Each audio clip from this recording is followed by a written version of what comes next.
हरे कृष्णा, राधे राधे। हम सभी भागवत की कथाओं का श्रवण कर रहे हैं। आज का प्रसंग है शिशुपाल वध। प्रथम पूजा तो श्री कृष्ण की ही होनी चाहिए। पांडवों में सबसे छोटे हैं सहदेव।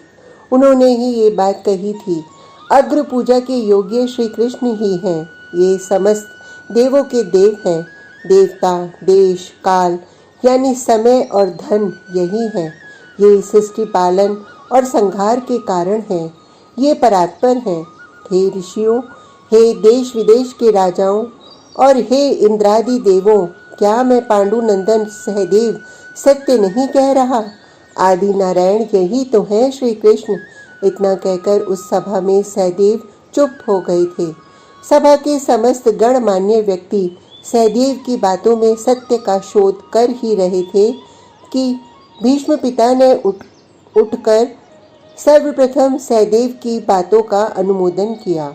उन्होंने उत्साह में करतल ध्वनि भी की। हुआ ये था, उस सभा में शुकदेव परीक्षित को वो प्रसंग सुनाने लगे थे। हे देवकी नंदन, अब मेरी एक इच्छा है कि आपके विभिन्न रूपों की मैं अर्चना करूं। मगध से भीम अर्जुन के संग श्री कृष्ण जरासंध वध करके लौट आए हैं। तब युधिष्ठिर ने श्री कृष्ण के चरणों की वंदना करते हुए कहा था, मैं चाहता हूँ कि आपके विभिन्न रूप, ऋषि, महात्मा, सहृदय राजा, सज्जन पुरुष, दीन दुखी और यज्ञ, ये सब आपके ही रूप हैं। मैं इन्हीं की पूजा करना चाहता हूँ। हे युधिष्ठिर महाराज, कैसे कैसे पूजना चाहते हो? कैसी अर्चना करना चाहते हो? श्री कृष्ण ने सहज भाव से पूछा था। तो युधिष्ठिर ने उत्तर दिया, राजसूय यज्ञ द्वारा। श्री कृष्ण मुस्कुराए। फिर वहां खड़े पांडवों से पूछने लगे कि राजसूय यज्ञ में तो किसी को कोई आपत्ति नहीं होनी चाहिए ना? बिल्कुल नहीं, अर्जुन ने मुस्कुराते हुए कहा। भीम ने कहा, हम तो चाहते ही हैं कि हमारे यहाँ यज्ञ आदि होते रहें। और द्रौपदी, तुम क्या कहती हो? द्रौपदी मुस्कुरा के बोली, हे सखे, आप अगर यज्ञ में आ सको तो ये यज्ञ अवश्य हो, किंतु आपका आना न हो तो रहने ही दें।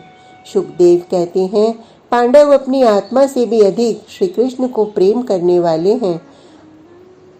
आ सको नहीं, यज्ञ तो कल से ही आरंभ हो रहा है। आनंद में डूबे युधिष्ठिर ने विलंब नहीं किया। फिर आना जाना क्या?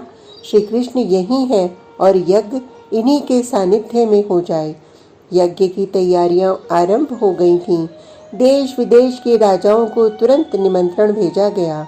ऋषि मुनियों को देव ऋषि नारद जी ने बुलवा दिया था। राजसूय यज्ञ में सेवा कार्य स्वयं पांडवों को ही करने का आदेश श्री कृष्ण ने ही दिया था।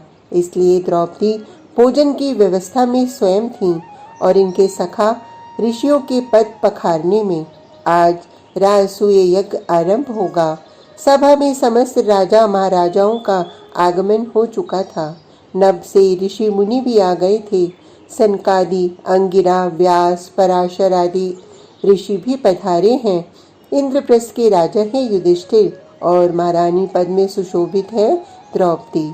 तब कुछ पुरोहित वर्ग इस प्रश्न को करने लगा था कि प्रथम पूज्य कौन होगा इस यज्ञ का? जी, अग्र पूजा किसकी? ये प्रश्न उठा था। श्री कृष्ण की, क्योंकि विश्व ब्रह्मांड में श्री कृष्ण के सिवा कोई नहीं है जिसकी अग्र पूजा हो। सहदेव ने उठकर सबके सामने ये बात रखी थी। सब लोग साधु साधु कह उठे थे, लेकिन प्रथम समर्थन तो भीष्म पितामह ने ही किया था। पूज्य सत्य स्वरूप होते हैं, लेकिन कृष्ण तो असत्य रूप हैं। इसकी पूजा क्यों? ये कौन बोला था? सबने पीछे मुड़कर देखा तो ओह, क्रोध से नथुने फूल गए थे। लाल मुख हो गया था। सांस की गति अत्यंत तेज चल रही थी। ये था शिशुपाल। क्यों, तुम लोगों को कोई और नहीं मिला क्या? भीष्म पितामह हैं, आचार्य द्रोण हैं, आचार्य कृपा है, और तो और वो देखो सनकादि ऋषि हैं। क्या ये पूज्य नहीं है? शिशुपाल बहुत क्रोधित है। वो बोलता ही जा रहा है। गांव के चरवाहे अब पूज्य होने लगे। स्त्रियों का लंपट पूज्य है। अपने भाई की होने वाली पत्नी तक को ये हरण करके ले गया। मैं इसका भाई तो हूँ, इसने ये सोचा भी। रुक्मणी के साथ मेरा विवाह होने वाला था, लेकिन ये धूर्त, क्या धूर्त पूज्य है? अरे ये चोर है, ये कपटी है। कपटी से तो दूर रहना ही चाहिए।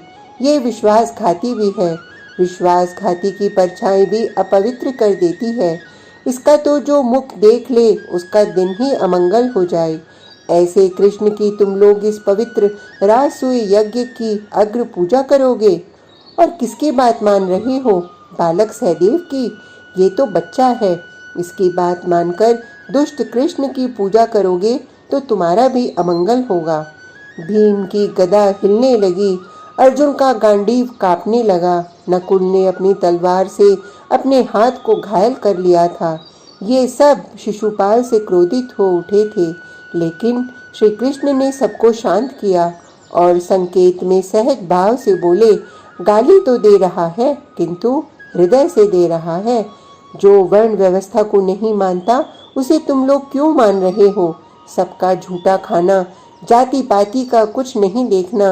अरे ये कृष्ण गुणों से हीन है, धर्म कर्म से बहिष्कृत। इसके माता पिता का पता नहीं, देवकी का है या यशोदा का। शिशुपाल स्वयं हंस रहा है, नंद का है या वसुदेव का, इसे भी पता नहीं। ऐसे की अग्र पूजा करोगे? शिशुपाल चुन चुन कर गालियां देता रहा। श्री कृष्ण सुनते रहे। सभा में विराजे लोगों को कष्ट हो रहा था, लेकिन श्री कृष्ण का संकेत था कि सब शांत रहें। लेकिन कब तक? भीम चिल्लाकर श्री कृष्ण से पूछता है, 100 गाली तक। गंभीर होकर श्री कृष्ण उत्तर देते हैं। ये गालियां देता रहा, श्री कृष्ण सुनते रहे। और अब 100 गालियां जैसे ही पूरी हुई, सुदर्शन चक्र श्री कृष्ण का उठा और शिशुपाल का मस्तक धड़ से अलग कर दिया था। शुकदेव कहते हैं, हे परीक्षित, सबने देखा शिशुपाल की आत्म ज्योति श्री कृष्ण में ही विलीन हो गई थी। आज का प्रसंग इतना ही। कल तक के लिए हरे कृष्णा, राधे राधे।